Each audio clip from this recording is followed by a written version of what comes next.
अस्सलाम वालेकुम। खालिद सैफुद्दीन आपके साथ 6 फरवरी की कॉल लेकर। समय पहले हम देखते हैं आज अच्छा हाँ, वीकेंड पर जो हम एक मीटअप की प्लानिंग कर रहे हैं उसके हवाले से अगर आप दिलचस्पी रखते हैं तो आप ज़रूर रब्ता कर सकते हैं 034561904443। इस मीटअप में हम कोशिश करेंगे कि आपके पोर्टफोलियोज, आपकी ट्रेडिंग, आपकी जो इन्वेस्टमेंट है उस पर आपको मदद फराहम करें और आपके जो भी सवालात हैं अपनी ट्रेडिंग को लेकर, अपने स्टॉक्स को लेकर, उन पर भी बात की जा सकेगी। तो जो भी इस मीटअप में इंटरेस्टेड हो 034561904443 पर रब्ता कर सकते हैं। इस मीटिंग में हम आपके साथ लंच भी करेंगे, एक अच्छा खासा टाइम आपके साथ इस पुरफ़िज़ा मुकाम पर गुजारेंगे। तो अगर आप इंटरेस्टेड हैं, इस्लामाबाद या उसके करीब अजवार में रहने वाले लोग, तो इस नंबर पर रब्ता करें और रजिस्टर हो जाएं। Thank you. अच्छा जनाब, समय पहले मैं आपको ये जो मिड डे की जो पोजीशन है आज वो दिखा रहा हूँ कि इसमें जो अहम बातें हैं वो समझने की वो ये हैं कि आज सुबह जब मार्केट खुली तो क्योंकि मार्केट ऊपर खुली एक्साइटमेंट के साथ, तो 9:36 में मैंने एक बार फिर अलर्ट जारी किया, जो मैं कल की कॉल में ऑलरेडी कर चुका था, कि इंडेक्स कुछ भी नहीं है जब तक कि 13,604-644 के ऊपर ना रुके, होल्ड ना करे। आप देख सकते हैं कि आज की मार्केट मेरे ख्याल में 800-900 पॉइंट तो ऊपर गई थी, या 900 से भी ज़्यादा गई थी अपने हाई पे। उसके बावजूद 9:36 पे ये अलर्ट जारी कर देते हैं हम, और उसके 1 घंटे के बाद मार्केट ये हाई बनाती है, और हाई बनाने के बाद एग्जैक्टली वहीं से नीचे आती है। अगर आपने कल की कॉल को तवज्जो से सुना हो तो अगर आप नीचे का लेवल देखें तो उसमें 1,12,655-600 एरिया को क्रिटिकल करार दिया था कि इसके नीचे प्रेशर डेवलप होगा, जबकि 1,12,943 को पिवटल लेवल कहा गया था कि इसके नीचे मार्केट अफोर्ड नहीं करेगी ट्रेड करना। और फिर जनाब ये 11:49 का चार्ट है, और ये हमने जो कॉल दी है 12:10 पे दी है। अब आ जाए रैप अप चार्ट पे, आपके सामने है, यहाँ पर अब पूरे दिन का चार्ट मौजूद है। अब आप देखिए कि ठीक 12 बजे मार्केट नीचे गिर जाती है, 12 बजे के बाद, और न सिर्फ गिर जाती है बल्कि जो कॉल में टारगेट दिया गया था बियर्स का 1,11,967 का, उसको भी टेस्ट कर लेती है। उसको टेस्ट करके थोड़ा बहुत बाउंस करती है। 1,12,000 के ऊपर उसने काफ़ी तगोदूत की है 2 बजे से 3 बजे के दरमियान, मगर फिर एक लो लगता है 1,11,828 का, और उसके बाद मार्केट क्लोज हो जाती है 809 पॉइंट के नुकसान के साथ। अब यहाँ देखने की बात यह है कि मिड डे कॉल आज सोशल मीडिया पे और तमाम ग्रुप्स में शेयर हुई होगी, तो आपने देखा होगा कि मिड डे कॉल में मैंने वॉल्यूम के हवाले से भी गुफ्तगू की थी कि क्या पॉसिबिलिटी हैं, एंड में क्या वॉल्यूम हो सकते हैं, दिन में क्या होंगे, इन तमाम चीज़ों पर गुफ्तगू की थी। अब आपके पास नीचे वॉल्यूम की बार चार्ट्स हैं, और अगर आप राइट साइड पे देखें तो KC 100 इंडेक्स के नीचे वॉल्यूम्स भी दिए हुए हैं।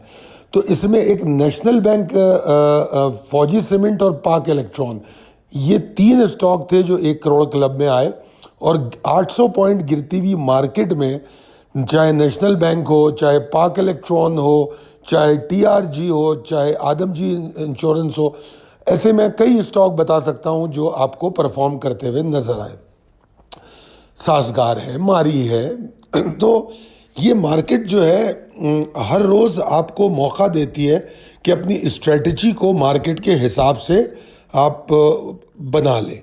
ज़रूरी नहीं है कि एक ही तरह की स्ट्रेटजी पे रोज़ काम हो। मार्केट में जैसी मूव चल रही हो, हम अपनी स्ट्रेटजी को उससे तब्दील करते हैं।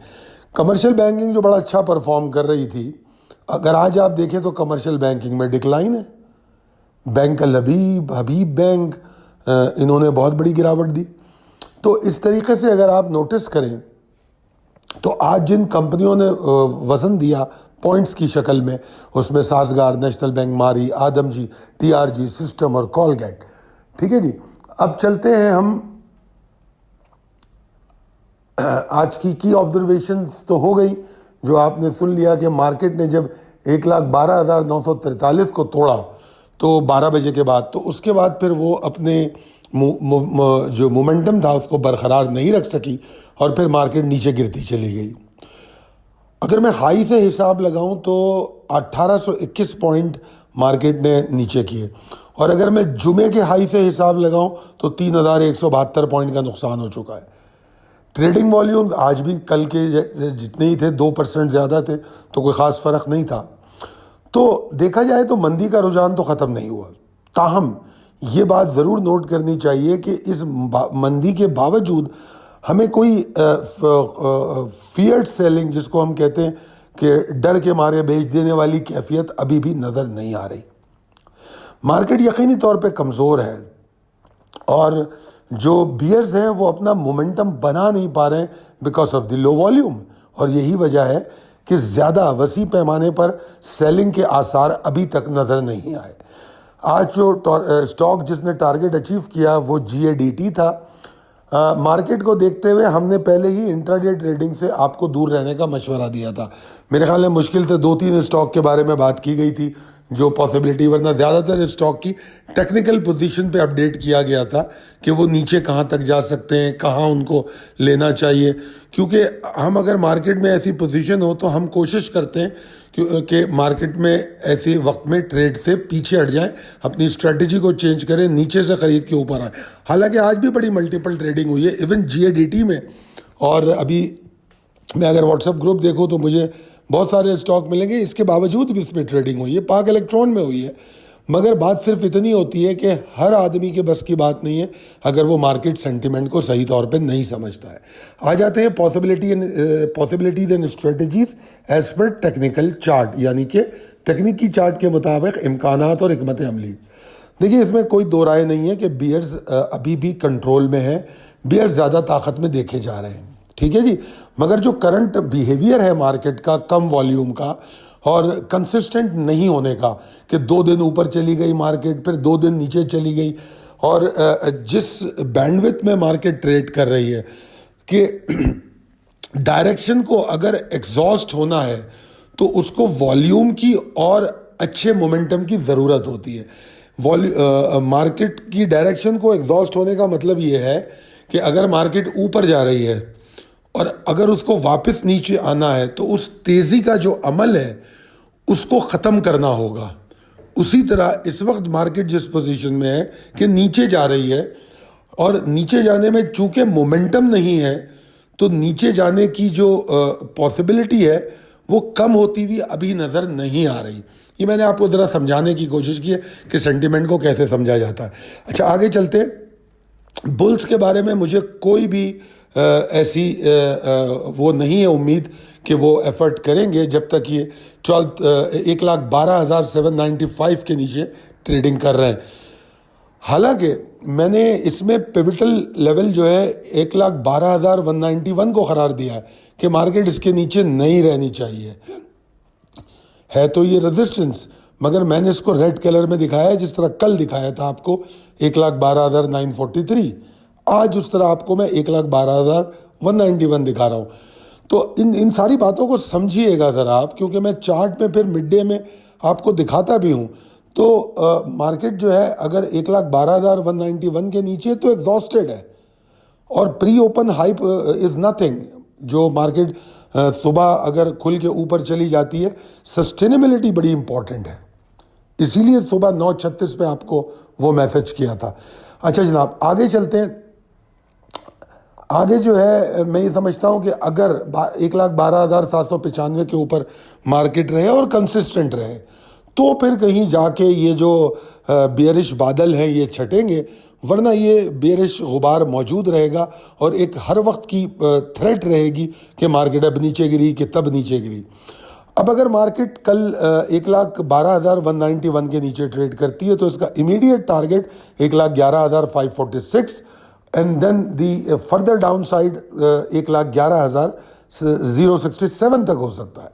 इसको मज़ीद आसान अगर समझे तो मैंने फिर नीचे लिख दिया है कि बेयरिश जोन क्या है, 1,12,191 के नीचे शुरू हो रहा है और कहाँ तक जा रहा है, 1,11,546, 1,11,067।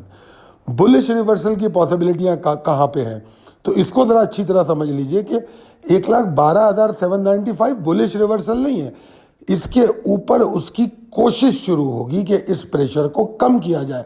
उसका कंफर्ट जोन यहाँ से काफ़ी दूर है। जो करंट मार्केट इन्वायरमेंट है वो ज़रा ऐसा है कि आपको इन चीज़ों को समझना पड़ेगा कि इंडेक्स अगर 1,12,795 के ऊपर जाता है, हम उस वक्त भी कॉशियस अप्रोच रखेंगे। जब तक हम कंसिस्टेंसी को नहीं पा लेते, वॉल्यूम नहीं आ जाता, फर्दर हम कुछ अहम रेजिस्टेंसेस होंगी जिनको तोड़ेंगे, तब जाके मार्केट के अंदर से ये बियर्स का गुबार छटेगा। अब आगे चलते हैं आज के स्टॉक पे, जो है आदमजी इंश्योरेंस। आदमजी इंश्योरेंस में आपको दिसंबर में तो हमने इसमें मज़ेदार ट्रेड्स की थी और जनवरी में हमने 2 दफ़ा इसकी अपडेट दी है, क्योंकि ये हमारा पोर्टफोलियो स्टॉक है, हम इसको एक्यूमुलेट कर रहे थे। दिसंबर में हमने इसमें ट्रेडिंग की है खुल के, ठीक है जी, क्योंकि उसमें मल्टीपल ट्रेडिंग अपॉर्चुनिटी मिल रही थी। वरना अगर आप इसकी थोड़ी सी हिस्टोरिकली देखें तो पिछले काफ़ी दिनों से ये कोई ख़ास वॉल्यूम नहीं दे रहा था, मगर अभी इसने वॉल्यूम दिए थे। एनीवेज आगे चलते हैं। तो मेरा ये मानना है कि Adamjee insurance still a good stock and this is the reason कि ये हमारे पोर्टफोलियो में मौजूद है, ठीक है जी। अच्छा, तो इसमें आप अच्छी उम्मीदें रखें। अगर ये 51.5 के ऊपर कल ट्रेड करता है तो फिर इंशाल्लाह ताला ये और ऊपर जाने की कोशिश करेगा, ठीक है जी। और इसका जो नेक्स्ट टारगेट होगा इंट्राडे के लिए वो 52.25 हो सकता है, ठीक है ना। मगर मैं इसका टारगेट और ऊपर देखता हूँ। तो इस वक्त तो जो मैं आपको एक पोटेंशियल दे रहा हूँ वो 52-25 इमीडिएट और 54-50 की रेंज तक का टारगेट की पॉसिबिलिटी बयान कर रहा हूँ। सपोर्ट एंड रेजिस्टेंस इसकी दी हुई है। स्टॉप लॉस 47.90 से बेशक शुरू होगा to understand the pre open volatility, और इसका फ़ायदा उठाने के लिए कि अगर कल नीचे आपको खुला तो 47.90 के ऊपर हम इसको बाय भी कर सकते हैं, ठीक है जी। उसके बाद फिर हम अगर ये जब 51.5 के ऊपर जाएगा तो हम 55 के नीचे स्टॉप लॉस लेकर आएंगे। स्टॉक जो है एक अच्छी पोटेंशियल इसमें नज़र आती है और सिर्फ आपको इसका पेशेंस के साथ ऊपर जाना है। और अगर आप ट्रेलिंग स्टॉप लॉस करेंगे तो आपको ये भी फ़ायदा होगा कि मल्टीपल ट्रेडिंग अपॉर्चुनिटीज़ भी मिलेंगी, क्योंकि वैसे तो इस स्टॉक में इतना वॉल्यूम नहीं होता, मगर अभी दिसंबर से मैं देख रहा हूँ कि ये स्टॉक अच्छे वॉल्यूम्स भी जनरेट कर रहा है। तो मेरी दुआ है कि आप लोग कामयाब ट्रेड करें। और अगर आपको लगता है कि हमारी जो ये कॉल है वो आपके किसी तौर पे काम आती है तो आप अपने कमेंट में ज़रूर बताएं। और बल्कि मेरी टीम कहती है कि मैं आपसे इसका तस्करा नहीं करता कि चैनल को सब्सक्राइब करें, तो जनाब ये तो आपको करना ही चाहिए। जब आप हमारे चैनल को देखते हैं और इससे अगर मुस्तफ़ीद होते हैं तो आप इसको ज़रूर सब्सक्राइब कीजिए और शेयर भी कीजिए अपने दोस्तों में, अहबाब में, अपने नेटवर्क में, ताकि ज़्यादा से ज़्यादा लोगों तक हमारी रीच बढ़ सके। और अगर आपको हमारी क्रिप्टो पर या किसी भी इंस्ट्रूमेंट में हमारी सर्विस चाहिए तो you are more than welcome to join us by calling us या मैसेज करें 0345 619 0443। शुक्रिया।